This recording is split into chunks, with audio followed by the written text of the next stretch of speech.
I'm on a quest to build my financial health, but the first thing I need to do is build my financial understanding. This really starts by getting a clear picture of where my money is coming from and going. So let's have a look at how I'm tracking my finances in the year ahead. While it doesn't look like much, this is the start of my financial tracker, and really the only important information I have on this page is the start date.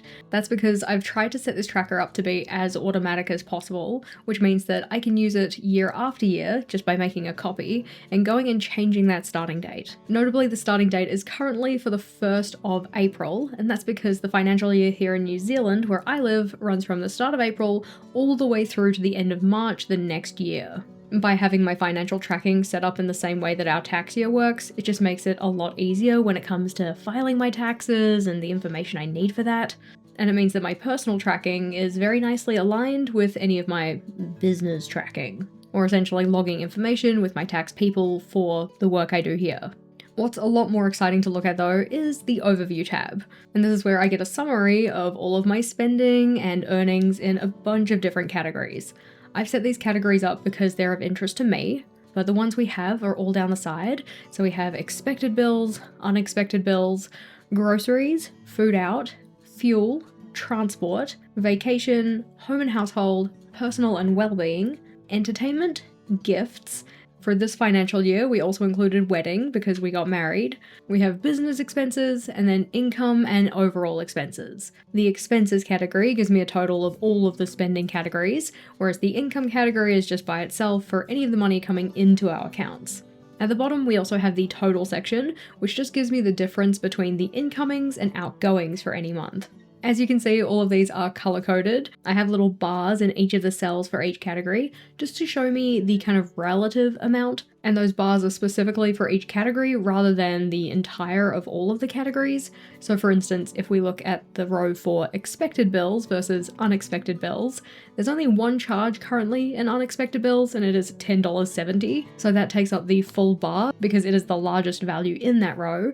Whereas comparing that to expected bills, which is significantly higher, because that's things like our loan repayments, internet, power, rates, anything like that, that category is distinctly bigger than $10.70. As we go through, I have kept my actual data in the spreadsheet to show you how it works and really highlight the kind of functionality I've put into it. But just for some additional context, this is for me and my partner, so dual income kind of household. The prices are all in New Zealand dollars, so if you're looking at some values thinking, wow, that's a bit steep, or oh my gosh, that's a lot, it's good to know that this isn't just my personal finances, it's also my partner's, and we live down here in New Zealand. Where I spend the majority of my time in this spreadsheet though is in the tracking section.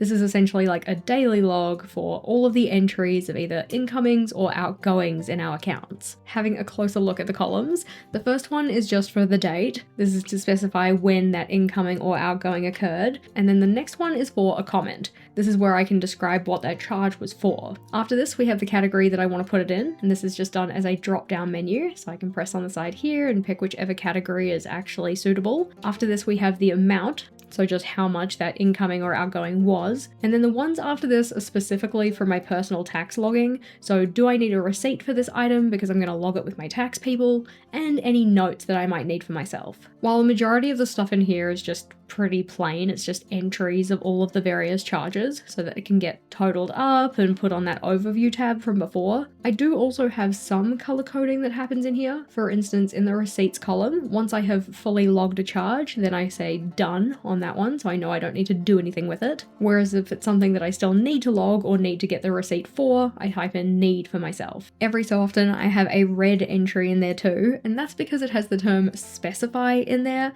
which normally means that I've logged where the charge was from, but I haven't specified what it was for. You can also see at the top I have a space that says updated, and that's just so that I can keep tabs on when the last time I came in and put entries into here was, just so that I don't accidentally double up on entries or miss some out because I'd gone a hot minute since last putting data into this spreadsheet. But one of the things that I have in here which makes inputting the data really simple is my bill converter. This essentially just takes the data from my FPOS statements that I get from my online banking app and transforms that data into something that my spreadsheet can actually read. This was a new piece of functionality that I added into the spreadsheet for 2025, and it has been so super helpful for just making the entire process of logging all of our spendings and savings and all of that way smoother.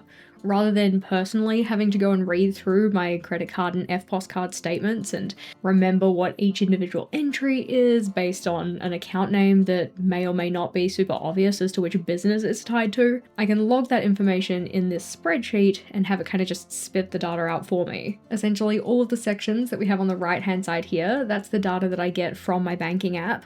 And then on the left-hand side, this is the transformed data that I can then just copy across into my tracking space. So really the process is just download the statements from my bank, copy the data into this spreadsheet, and then copy the transformed data into my personal logging space. It is so much simpler than it used to be for me. This page doesn't work by itself though. I did also need to set up a separate spreadsheet that has all of the data that it can kind of use to transform that data accurately. So for instance, if on my statement it says WWNZ online / it knows to transform that into Woolworths and put it in the category of groceries. Otherwise, I personally have to remember that myself, and given how many different charges there are on our FPOS statements, trying to remember every single entry and what it actually means, not fun. Essentially, by having this reference page though, and using that in conjunction with the bill converter, that just means that getting the information off of my banking app into the spreadsheet is a lot smoother.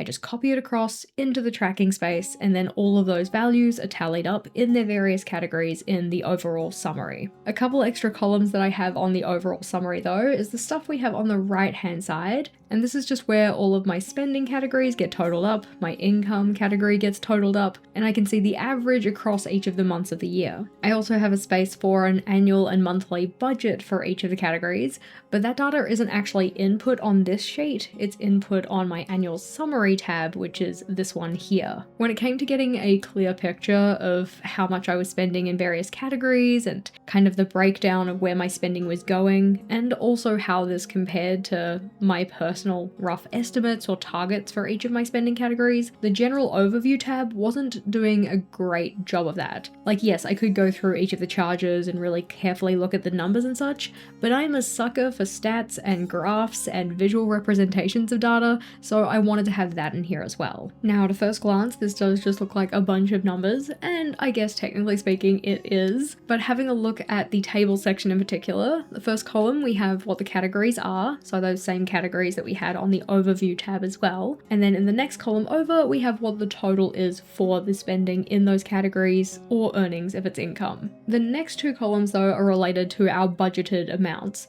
or the targets that me and my partner have set for ourselves in terms of those categories. While the budget column here is us thinking about over the entire of the year, how much do we kind of want to be spending, or rather what is the kind of cap of spending that we're thinking about, whereas the column that comes before this is considering at the point of the financial year we're up to, how much in theory would you have spent if you were on target to only spend the budgeted amount. So it effectively looks at how many days have passed since the start of the financial year up until now, and how much of that budgeted amount should have in theory been spent or spent under. I'm still very much learning about whether or not my budgeted amounts are reasonable or realistic, but I do think that having some soft guidelines or targets for myself has been helpful. The next two columns though are the ones that say diff total and diff current, and this is essentially the difference between my current total spent versus the total that I budgeted for the year, versus the difference between my total current spent and in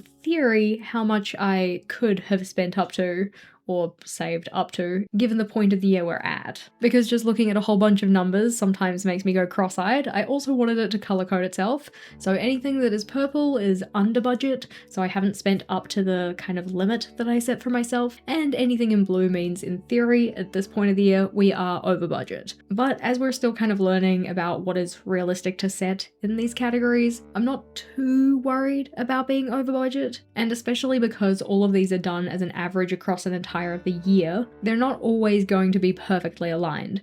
For instance, at this stage, we have fully spent our wedding budget because our wedding is over, but because it was part of this financial year and the financial year isn't over, we're reading as over budget in that category, even though we are technically on budget, we've just spent the full budget for the full year. Zooming out though, you can see we also have some graphs in this section because yes, a table is great, color coding is fabulous, but I am a sucker for a bar graph, I am a sucker for a pie chart, so of course I needed to have both. The pie graph is really just to see the kind of categories that we're spending in and what percentage of our incoming money is going towards that, whereas the bar graph is a more visual representation of that data that we have in the table, where the dark blue bar is the amount we've spent so far, and the bright blue bar is that amount that has been budgeted for up to this point in the financial year. While the annual summary is really great for getting an overall picture of the financial year as a whole, what I also wanted to have though was a monthly summary, so just looking at a single month snapshot. And the way this one works is that we have a little box up the top here that has the month number. I can just go in and change that number and it'll change the graphs and the data in the table to represent that month. So for instance, now it says 8, that is for August, whereas I put in 12, that'll be the data for December, and I could always go and put in 2, but that'll be for February, so we don't have any data for that month yet. Once I get there though, and I actually start logging information, then this one will get filled in. I also thought it would be good to have a category summary though, so a similar idea, but looking at how our spending has gone in a singular category across each month. And here you can see the food out one. We budgeted way too low for food out and definitely didn't account for the fact that we were going to be going on increased date nights and I was going to get a DoorDash addiction. They just definitely were not covered in the expected amount of spending in that category. But that's all good, because that is what the purpose of this is. It is showing me very clearly when my budgeted amounts are unrealistic. It's showing me my personal trends in terms of spending across the year, and it's giving me more of an awareness of where my money is going. I do have one other space in this document, and that is my bill splitter. That's not so much for keeping track of my personal finances, but more so if I don't know, pay for the full amount of something from me and some friends, then rather than going and doing all the math myself, I can chuck it into this spreadsheet and it'll calculate the split for me. This is especially helpful for any time we go in on a purchase where it's not equally weighted in terms of how much one person got versus another. For instance, if we placed an order at an apparel store and one person got 1 t-shirt and the other person got like 3 sweatshirts, it's not really fair to just be like, oh yeah, we'll split the cost evenly. In this one, I can write down how much the total was. So let's just say it was $100. And then I can say, of my friends, who spent how much? So maybe 2 portions of it was for me, 1 portion of it was for friend 1, and 1 portion was for another friend. That means the overall split, which it gives on the right hand side, is $50 was my spending, and then $25 for each of my friends. Of course, with $100 split 4 ways where 2 portions are mine, not that hard to do that kind of math in your head. But when you get into the nitty gritty of orders, ones with like dollars and cents and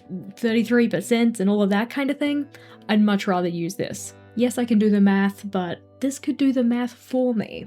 This system that I'm using is something that I've been building for a couple of years now. I started tracking my finances back in 2013, which sounds silly because we used to call it 2013 back then, but it does mean that building this finance tracker has been an iterative process. So adding in things that I need, tweaking and changing them to get to a system that works as best as possible for tracking my finances. And if you were curious about grabbing one for yourself, we do have a clean copy in the little shop. That one's linked in the description box, or you can scan the QR code on screen to jump over there. Even if you don't have any specific financial literacy goals like I do, I think it's really valuable to know where your money is coming from, where it's going, mainly so that when it comes to any financial decisions you need to make, you can come from a point of understanding of your own personal finances. While this is the main way that I'm keeping track of my finances, it can also be preferable to keep track in an analog system like a planner or a journal, even if for only part of your financial tracking. This playlist has all of my finance related journal ideas, which is worth checking out if you have a finance goal that you're aiming to work on. So click or tap on that one and I'll see you over there.